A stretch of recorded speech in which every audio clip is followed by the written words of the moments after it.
Ferrari aren't having a great time this season.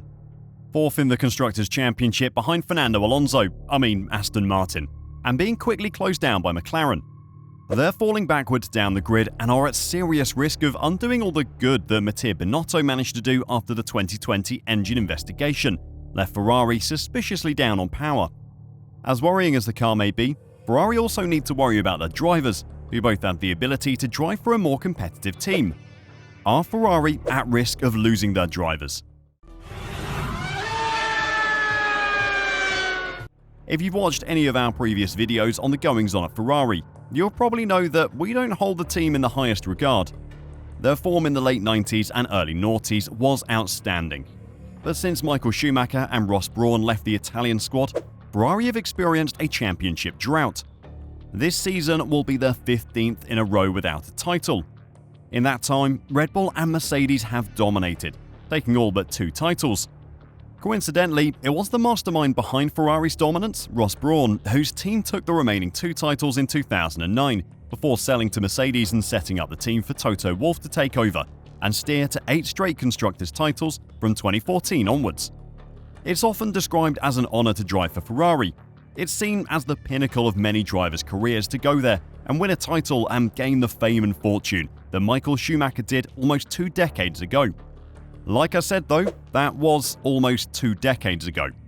There will be plenty of fans of Formula 1 who weren't even born when Michael Schumacher won his last title with the Scuderia back in 2004. There will be many more fans who've only started watching the sport since that time. The idea that Ferrari are the team that every driver must win at is a concept that's long past its expiry, and Hamilton's contract saga is proof of that. Out of contract with Mercedes at the end of this season, both Hamilton and his team boss Toto Wolff have insisted several times that a deal is coming. And yet, some 10 months after it was first said to be near, nothing has materialised. From salary to ambassadorial role to duration, the media have speculated as to the hold-up, while some pundits have suggested Hamilton should take the opportunity to leave Mercedes. Former F1 team boss Eddie Jordan believes Hamilton and Ferrari would be a match made in heaven, while former driver Martin Brundle urged him to go to Ferrari and do a Michael Schumacher. These opinions should be taken with the context that they both lived and worked in Formula 1 through the era of Michael Schumacher and Ferrari's dominance. Modern Formula 1 is a very different landscape though, and Ferrari are no longer the towering mountain they once were. They no longer cast an inescapable shadow over the rest of the pit lane. So perhaps it shouldn't come as much of a surprise to hear that when Ferrari president John Elkann personally contacted Lewis Hamilton to offer him a Ferrari contract, the British driver declined it. He was reportedly offered £40 million a year plus bonuses on top by Fred Vasseur earlier in the season as well, but turned that down also. Some might say that he has loyalty to Mercedes, or that he would never leave Toto after everything they've been through, and that might be true. But Hamilton is also of that era of people who grew up watching Ferrari win everything. If he thought for a second that he could win his record-breaking 8th Drivers' Championship at Ferrari, he would have ripped Vasseur's hand off grabbing the contract. Hamilton hasn't gone to Ferrari because he doesn't think he can win a championship there, and that is where Ferrari have a problem. They've been able to tempt great drivers in the past, but that magic allure is starting to fade. Charles Leclerc and Carlos Sainz, 2 excellent drivers who suffered at the hands of Ferrari's strategy mistakes and ineffectual upgrades together for 3 seasons. Leclerc has managed to survive into his 5th. Both of them are out of contract next year, and both of them will be thinking that if they want to win a championship, it might be time to look elsewhere. If Ferrari are unable to tempt the likes of Hamilton to join them and are unable to keep hold of Leclerc and Sainz, what does that mean for their future driver prospects? 2026 is going to see a big shake-up on the F1 grid as new engine suppliers and constructors enter. It is Audi that is worrying for Ferrari. Over the last few weeks, rumours of Carlos Sainz being unhappy at Ferrari have started getting stronger. In fact, there were certain reports linking him to an Audi move once they enter the sport in 2 years' time. Sainz has insisted he is happy at Ferrari, but having to play second fiddle to Leclerc isn't going to be fun forever, especially not when an opportunity like Audi comes along. Being the number 1 driver on a new team, which also happens to be one of the biggest brands in motorsport, must be tempting. His father, the rally legend Carlos Sainz Sr., has driven with Audi in the Dakar Rally for a few years now, and is apparently involved in a plan to get his son a seat at Sauber in 2025, ready for the Audi rebranding in 2026. There have been some reports that he's already got a pre-contract signed with Audi, but until anything is confirmed, it's impossible to say anything will happen. Ferrari's insistence on keeping Leclerc as the definitely not our number one, but he is actually our number one driver, is driving a wedge between Sainz and the team who, despite appearances, continue insisting they have no number one. With Sainz's future at Ferrari up for debate, the team seems very keen to keep Leclerc around, so much so that they're willing to offer him an insane amount of money. The team is supposedly offering him a 2 + 3 year contract worth around $200 million, or $40 million per year.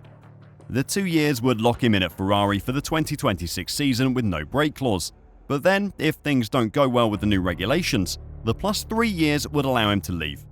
That kind of money is normally reserved for world champions, drivers who have proved that they have what it takes to bring a team silverware, something Leclerc is yet to do. Ferrari seem to be worried about losing their prize driver, but in the process of trying to convince Charles to stay, maybe pushing away Carlos. So are Ferrari going to lose both of their drivers next year, or are they going to be able to keep them both around? In Leclerc's case, it seems that money might just tempt him to stay at the team beyond 2024. After all, who would say no to $40 million a year? I know I wouldn't. Despite having the option to go to almost any team he wants, Leclerc has made it clear that his priority is to fulfill his dream and win the F1 championship with Ferrari, and that seeing even the smallest of chance to achieve that would be enough to ensure he stays. Leclerc said it was natural drivers would weigh up chances they had elsewhere, but that did not sway his commitment to his current team. Of course, I think every driver has considered their different options once they get the possibility, he said. But I have a huge love of Ferrari, and my first target and my first dream is to become a world champion with Ferrari more than anything else. So if there's a slight opportunity for it to happen, I will have no doubt about pushing to stay here at least. For now, Ferrari still seems to have a hold of Leclerc, but who knows for how long? Surely there are only so many letdowns he can put up with.